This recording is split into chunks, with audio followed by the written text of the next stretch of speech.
Iniciamos agora a leitura do capítulo 8. Capítulo 8. Da Sindicância Administrativa Disciplinar, sede. Seção e da finalidade. Artigo 272. A sede é uma modalidade de processo disciplinar acusatório, com um rito e procedimentos próprios, e tem por finalidade apurar a autoria, a materialidade e o nexo de causalidade de transgressões disciplinares praticadas por militares estaduais no exercício ou não de suas funções, de maneira rápida e padronizada. Possibilita a aplicação de sanções administrativas que não importem em reforma ou demissão do militar estadual e poderá ser utilizada como base para a instauração de PEDs-PAE. Parágrafo único. A sede deve ser instruída observando-se o devido processo legal, com as inerentes garantias constitucionais da ampla defesa e do contraditório, para que seja válida eventual sanção a ser aplicada. Seção 2ª dos prazos. Artigo 273. O prazo regulamentar para elaboração da sede é de 30 dias corridos, podendo ser prorrogado por até 10 dias corridos em casos de necessidade, pela autoridade militar delegante, quando tempestivo e devidamente motivado pelo sindicante. Parágrafo 1º. Quando for imprescindível juntar aos autos laudo pericial, peça técnica de difícil preparo ou outras diligências de demorada realização, a sede poderá ser sobrestada pela autoridade militar delegante por prazo razoável, em regra, não superior a 30 dias corridos. Ultrapassando esse prazo, deverá o sindicante, antecipadamente, requerer a continuidade do sobrestamento, devendo comprovar motivadamente a eventual manutenção do sobrestamento, enquanto se fizer necessário, fazendo-se registrar tudo no relatório do processo. Parágrafo 2º. O processo poderá, desde que devidamente motivado e fundamentado pelo sindicante, em situações excepcionais, ter seus prazos renovados, de acordo com o caput desse artigo, a critério da autoridade delegante. Parágrafo 3º. Os atos de prorrogação, renovação, sobrestamento e de sobrestamento não necessitam de publicação, bastando juntar aos autos o despacho da autoridade competente. Deve-se alimentar, de imediato, o sistema informatizado da instituição. Parágrafo 4º. O sobrestamento deve sempre ser solicitado pelo sindicante e o de sobrestamento comunicado à autoridade delegante, tão logo o motivo do sobrestamento deixe de existir. Parágrafo 5º. O meio eletrônico deve ser priorizado para o cumprimento do especificado neste artigo e seus parágrafos. Artigo 274. Os prazos previstos nesta seção são contínuos e ininterruptos, salvo quando vencerem em dia em que não houver expediente administrativo na unidade, caso em que serão considerados prorrogados até o primeiro dia útil imediato. Parágrafo único. A contagem do prazo inicia-se no primeiro dia útil seguinte ao do recebimento da portaria pelo sindicante, não o desobrigando de adotar as providências imediatas que a apuração requeira, especialmente levantamentos no local do fato, entrevistas, coletas de documentos e quaisquer outras diligências prementes. Artigo 275. No caso de sobrestamento, suspensão, a contagem do prazo restante será retomada da data do de sobrestamento dos autos, computando-se este dia. Se este conteúdo está sendo útil para você, considere se inscrever no canal e deixar o seu like. Isso apoia a continuidade deste material. Uma produção MMPG, Novais. Seção 3ª da Instauração. Artigo 276. São autoridades competentes para determinar a instauração de sindicância, as mencionadas nos incisos de I a 6ª do artigo 45 do Código de Ética e Disciplina dos Militares do Estado de Minas Gerais, CEL.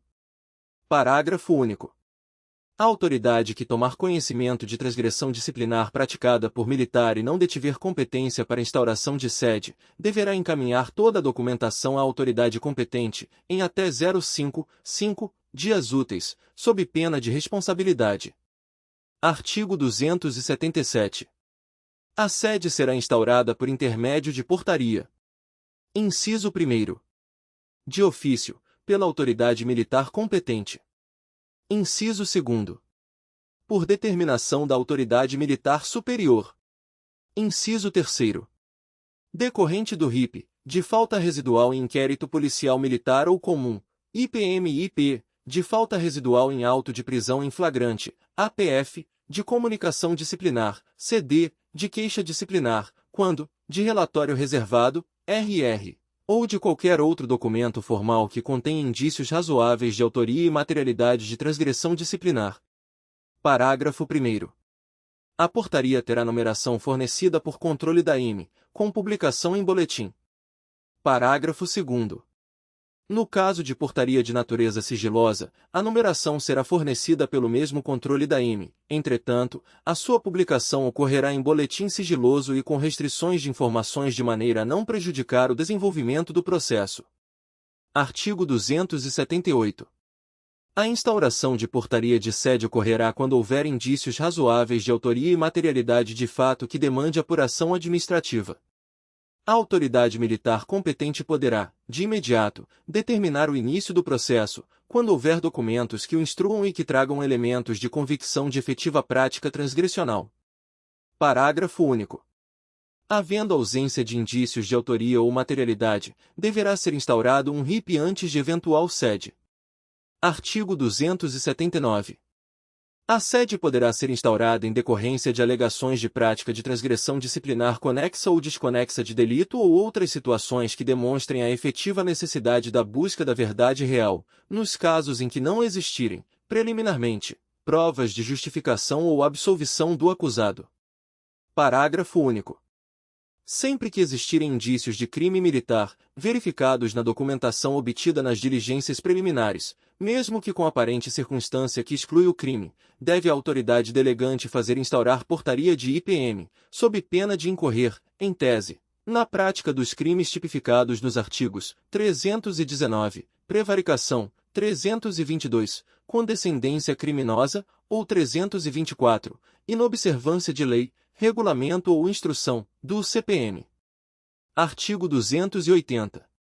Quando o fato a ser apurado envolver militares de organizações diferentes, a apuração ficará direcionada aos militares da instituição, devendo os indícios de transgressão ou infração penal em desfavor de integrantes de outras organizações serem levadas ao conhecimento de seus respectivos comandantes, diretores ou chefes. Artigo 281. A Corregedoria da IME poderá designar sindicante da própria CPM, CCBM ou de unidade não envolvida no episódio. Subseção I da Portaria. Artigo 282. Na portaria, deverão ser observados os seguintes aspectos, conforme nota da edição. O modelo referencial desta documentação, contendo os campos de preenchimento, estrutura e formatação, encontra-se diagramado na íntegra nas páginas do manual em PDF. Seção 4ª da Instrução. Artigo 286. Instrução é o trabalho de apuração propriamente dito, durante o qual o sindicante buscará as provas existentes e pertinentes ao fato investigado, com a finalidade de descobrir e comprovar a sua autoria, materialidade e seu nexo de causalidade. Artigo 287. São peças comuns que, em regra, compõem, sequencialmente, a instrução do processo. Inciso 1º. Autuação da portaria de instauração e demais documentos existentes. Inciso 2º. Libelo acusatório para defesa prévia, notificação inicial, do sindicado. Inciso 3º. Interrogatório do sindicado. Inciso 4º. Audição do acusador e, ou vítima, se houver. Inciso 5º. Inquirição das testemunhas relacionadas pelo sindicante, em regra, até 3 pessoas. Inciso 6º. Inquirição das testemunhas indicadas pela defesa, limitadas a 3, devendo ser ouvidas após as relacionadas pelo sindicante. Inciso 7º. Juntada de provas materiais e documentos pertinentes à apuração. Inciso 8º. Outras provas conforme o caso. Inciso 9º. Termo de abertura de vista, TAV, para a defesa final. Inciso 10. Juntada das razões escritas de defesa final, RED. Inciso 11. Relatório motivado e fundamentado do sindicante sugerindo a sanção ou o arquivamento dos autos. Parágrafo único. O número de testemunhas a serem ouvidas no processo poderá exceder o previsto neste artigo, desde que tal medida seja imprescindível. Artigo 288. Além das peças comuns citadas no artigo anterior, o processo poderá ser instruído com outras que se relacionam diretamente com cada fato a ser investigado. Inciso 1º.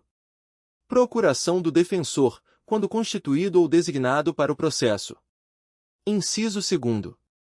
Termo de declarações ou depoimento complementar. Inciso 3º.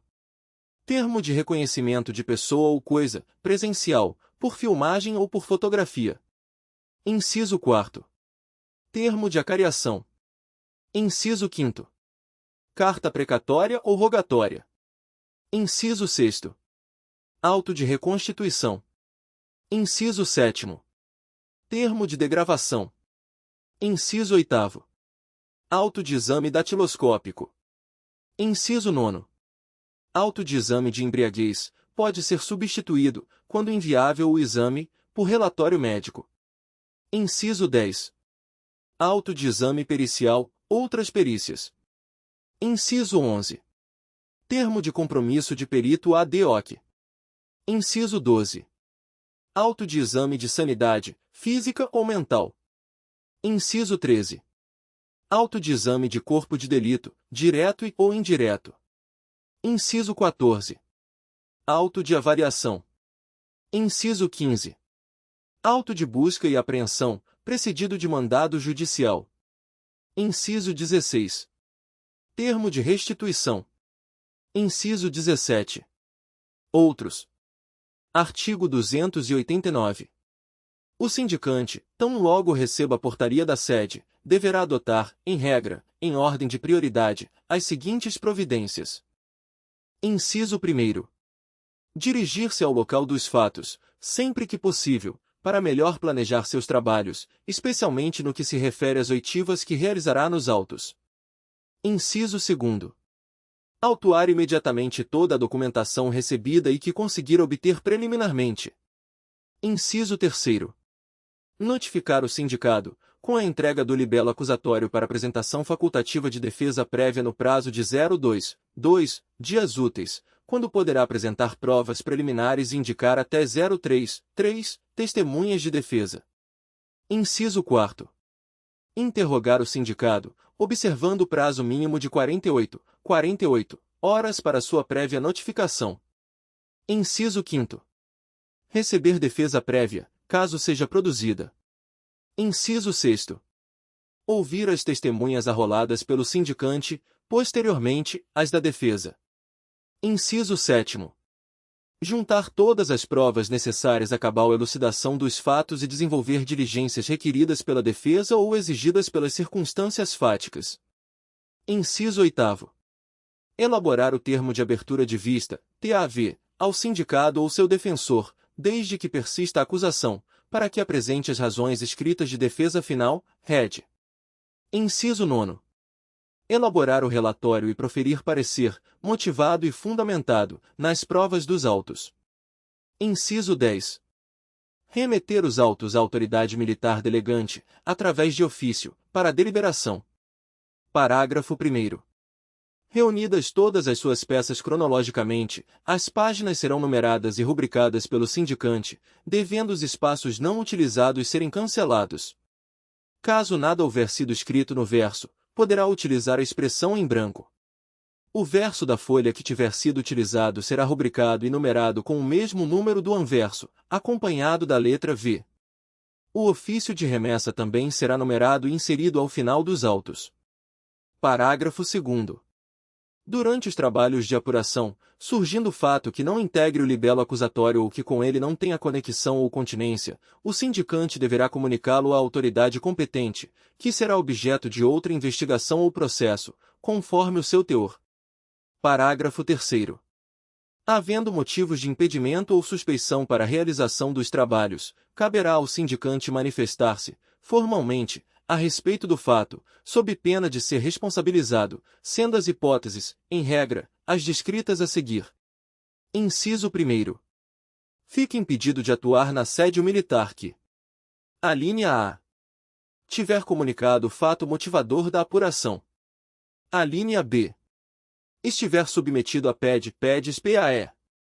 A linha C tenha parentesco consanguíneo ou afim, em linha ascendente, descendente ou colateral, até o 4 graus grau, seja cônjuge ou companheiro, com quem apresentou a alegação do fato, com a vítima ou com o sindicado e seu defensor. Inciso 2º. Fica sob suspeição para atuar na sede militar que: a linha A seja inimigo ou amigo íntimo do sindicado, ressaltando que a amizade íntima é aquela que vai além do necessário relacionamento funcional entre os integrantes da instituição. A linha B tenha particular interesse na decisão da causa. Parágrafo 4º. Os aspectos de suspeição devem ser objetivamente demonstrados por aquele que suscitá-lo até o interrogatório do sindicado, e os de impedimento, a qualquer tempo. Artigo 290.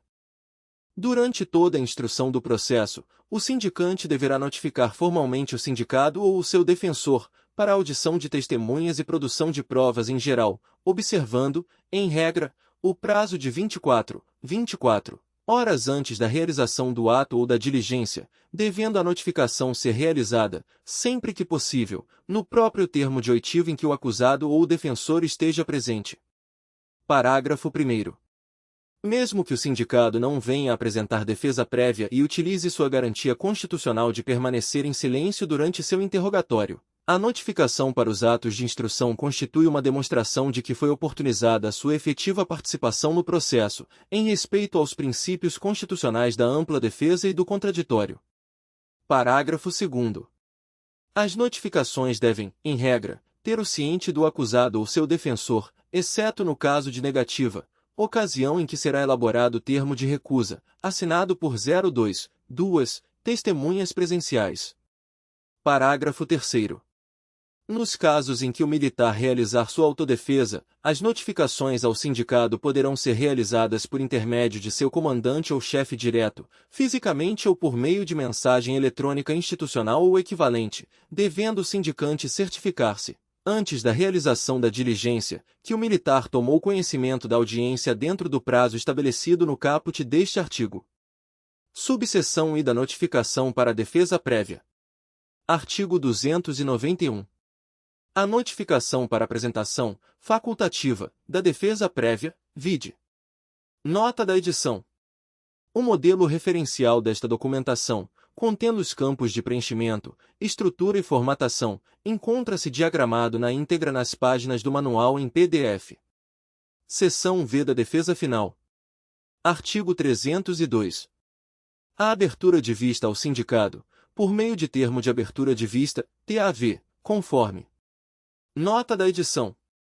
O modelo referencial desta documentação, contendo os campos de preenchimento, estrutura e formatação, encontra-se diagramado na íntegra nas páginas do manual em PDF.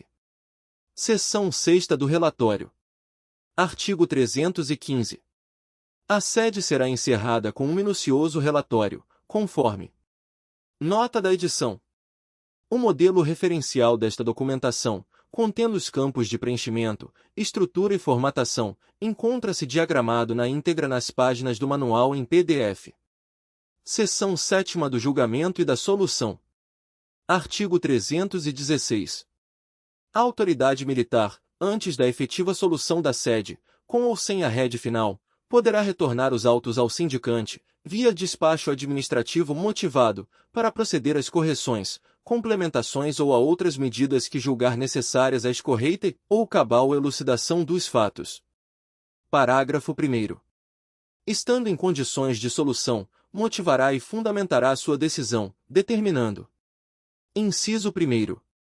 O arquivamento, se não constatar irregularidade, com fundamento em uma das causas de justificação ou absolvição especificadas neste manual. Inciso 2º. O enquadramento disciplinar, se ficar comprovado que o sindicado cometeu transgressão disciplinar e o SEDMO houver emitido parecer pela existência de transgressão disciplinar. Inciso 3º. A promoção dos autos à autoridade imediatamente superior, no caso de discordância com o SEDMO quanto à existência ou não de transgressão disciplinar. Inciso 4º.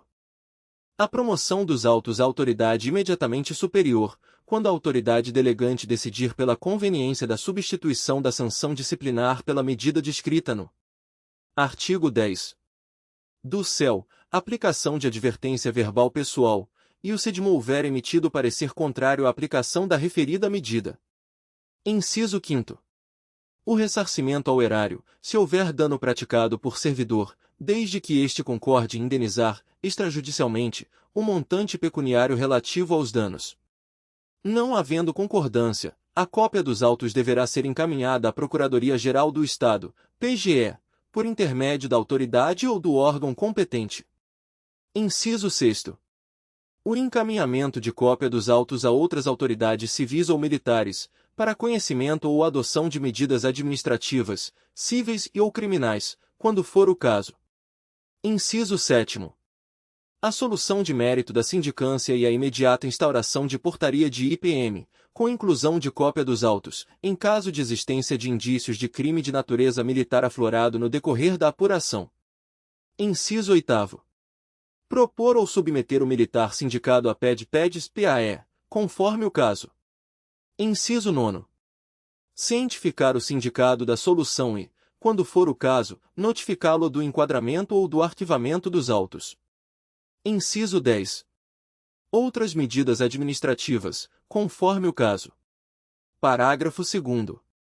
Não sendo a autoridade delegante competente para proferir solução de mérito, dar-se a sem análise de mérito, com ênfase apenas nos aspectos formais, devendo, neste caso, haverá remessa dos autos à autoridade competente para proferir decisão.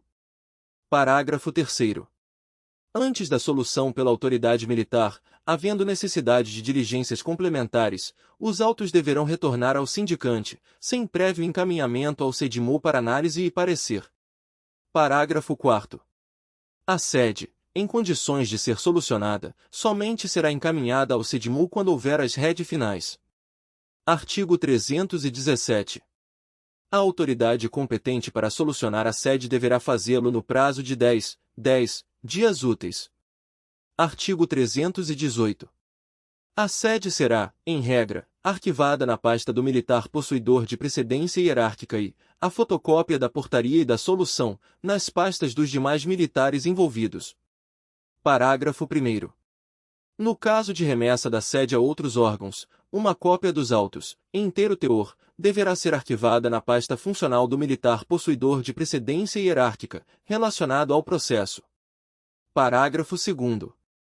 No caso da sede solucionada pelo enquadramento disciplinar de mais de um sindicado, os autos originais deverão permanecer arquivados na pasta funcional do militar possuidor de precedência hierárquica e, a cópia da portaria e da solução, nas pastas dos demais envolvidos. Artigo 319. A publicação do ato de solução da sede, decidindo a autoridade militar pelo arquivamento ou pelo enquadramento disciplinar, se dará no boletim correspondente ao grau de sigilo definido para o processo. Parágrafo único. A sanção aplicada por meio do ato de enquadramento disciplinar, decorrente da solução da sede, será publicada em boletim reservado, exceto quando o fato gerador da punição deva ser de conhecimento geral, para fortalecimento da disciplina coletiva, observando-se o disposto no parágrafo 2º do artigo 25. Do CEL 16. Artigo 25. Parágrafo 2º. Graus. As sanções disciplinares de militares serão publicadas em boletim reservado, e o transgressor notificado pessoalmente, sendo vedada a sua divulgação ostensiva, salvo quando o conhecimento for imprescindível ao caráter educativo da coletividade, assim definido pelo SEDMU. Artigo 320. Quando, com base na sede, for instaurado um PED-PEDs, o processo deverá ser juntado à respectiva portaria de instauração, não podendo, militar, acusado, ser, punido, de imediato, pela, falta, que tiver, cometido. No caso de motivar processo exoneratório, PAE, nada impede que a autoridade militar competente aplique antes a respectiva sanção disciplinar, haja vista que este não possui natureza disciplinar. Nota da edição. O modelo referencial desta documentação, contendo os campos de preenchimento, estrutura e formatação, encontra-se diagramado na íntegra nas páginas do manual em PDF.